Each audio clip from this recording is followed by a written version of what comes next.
Hi guys, welcome back to GarageTech with me, Darren. In this video, I'm going to show you 5 things that you need to check on your Porsche Cayman or Boxster if you're carrying out routine service or maintenance work. Okay, let's go. Okay then guys, no particular order, but I thought I'd start with the easiest thing to check first, and this is your air conditioning. So obviously you turn your air conditioning on, check to see if it's coming out cold. If it's not, the chances are that you've probably got a leak, and one of the things that you could check is your condensers that sit up the front in the front grille. Now it's quite common for these to get stone chips. Let me just turn the light on in here. Whether you can see inside there, it's quite common for these to get stone chips, and then the gas will leak out. And you can see I've also got quite a number of leaves in there, so that's something we can clean out. That'll help with the cooling as well, because you can see some of the leaves are at the bottom and there's part of the radiator down there. But the chances are, if you've got a leak in the system, it's going to be coming from the condensers at the front. So obviously you've got one on this side and you've got one on the other side.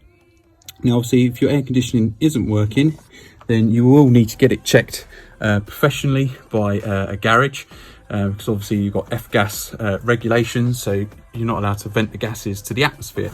So you will need to get it checked out properly. They will recover the gas if there's any gas left in the system. After that, then they'll do a vacuum test on it, and if you've got an obvious leak, the vacuum test will actually bring that up. Then what they're supposed to do is then fill it up with nitrogen to actually check if the system will hold a pressure. If it doesn't, then obviously you have got a leak somewhere. But it's quite common for those to actually leak, so that's one of the things you can check on your car if your air conditioning isn't working. Okay then guys, number 2, this is a coolant leak. Really common on the Porsches, Caymans, Boxsters and some of the 911s. So this is a coolant leak from the front. You've got 2 hoses here. Now just to explain, I have taken out part of this wheel arch liner that's in here. I'll demonstrate that in another video, but really common for these coolant pipes to leak. You can probably just about make out where I've got some drops of coolant just there. It's also dripped underneath as well. So you can just see it dripping there.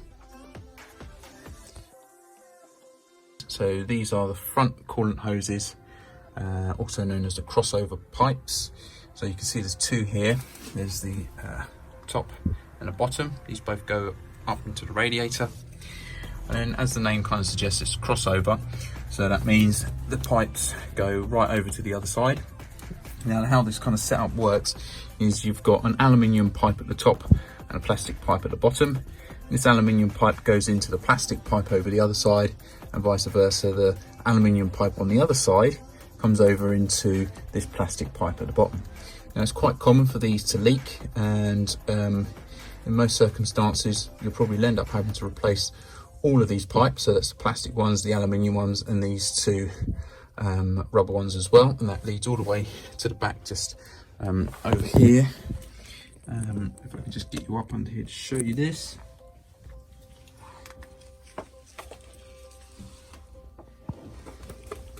Up to here, so you can see this pipe is just leaking as well, and there's one over on the other side.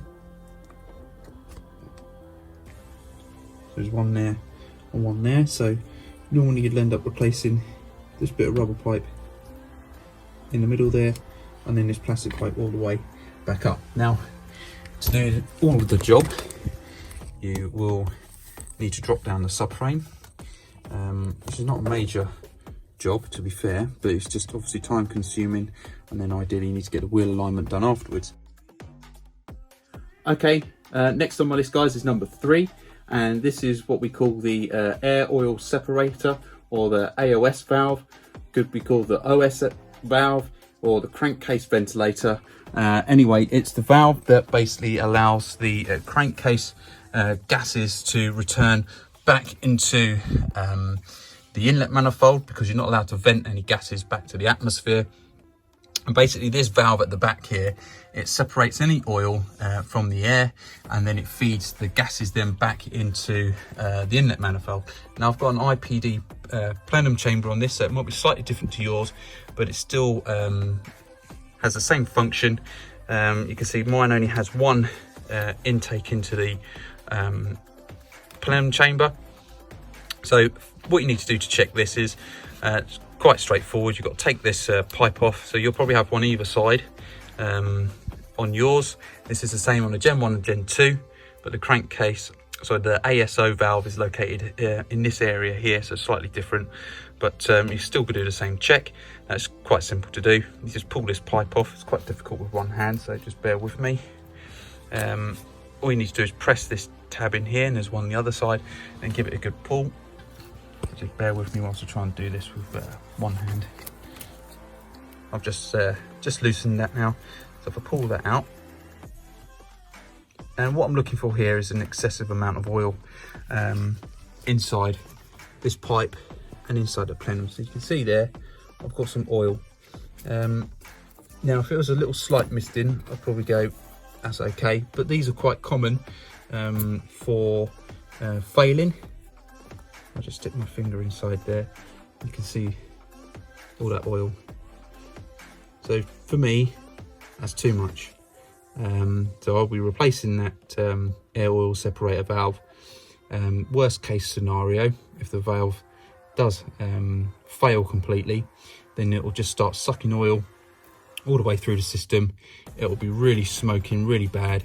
And in the worst case scenario, then could hydraulic and bend a conrod or something. So worthwhile checking. I've seen on some sites it recommends to change those valves at 40,000 miles. I've done 33,000, so it's probably worth changing now. So there'll be another video. I'll show you how to change that, and I'll do another video telling you exactly how those work as well. Okay guys, this is number 4. This involves looking underneath the car because we're going to take a look at the gear linkage. The cables at the end are quite common for cracking. So let me just spin the camera around. Okay, so underneath then, what we're looking at here is the gear shifter cable.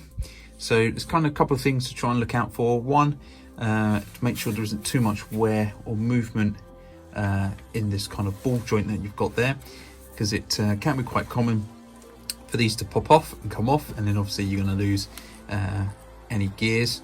You see some people will put some form of kind of metal cable tie through it. You can buy some kits to kind of hold it in place to stop it from falling off.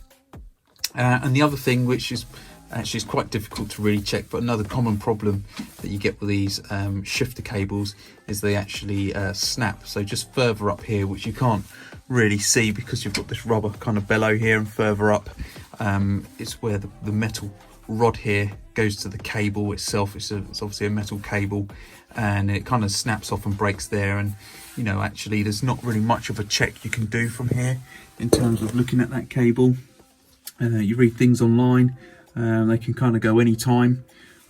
So I suppose the key thing is just to for me, just make sure you know how to at least select it into second gear, so at least then you can at least pull away and get home if it is to happen. So I'll show you that in a second. On the other side, obviously you've got two parts of the cable. So this one is for moving the gear stick left and right, and then the one on the other side is for selecting your actual gears. So let me just shift over the other side and show you that. Okay, so this is one over the other side. It's a bit more hidden, but you can see it's just there. Again, you can kind of just check that ball joint to see if it feels like it's got really any kind of excessive play, because that's how it would fall off. But this is part of your selector mechanism, I suppose, or the gear linkage mechanism for actually selecting the gears. So I'm kind of, if I turn this wheel here, it just makes things a bit easier, but so then that will be selecting the gears. So if you do get stuck and you want to select second gear, if you push this part in and then move it back, that should be second gear selected. So obviously you can just go and have a look at the gear stick and you'll be able to see what gear you're in.